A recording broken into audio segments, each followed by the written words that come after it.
Hi mga ka-Elixir Placenta. So ayan, so simulan na naman ng araw and ayan, kasama natin ang Elixir Placenta. So magti-take tayo ng ating Elixir Placenta.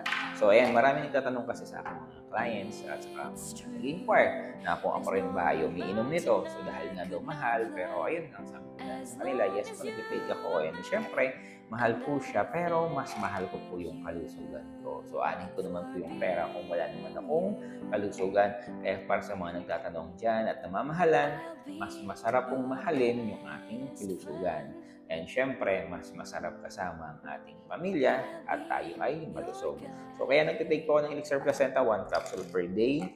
So, for prevention. So, 1 capsule lang. So, bago magsimula ang araw natin, take tayo ng 1 capsule of our Elixir Placenta.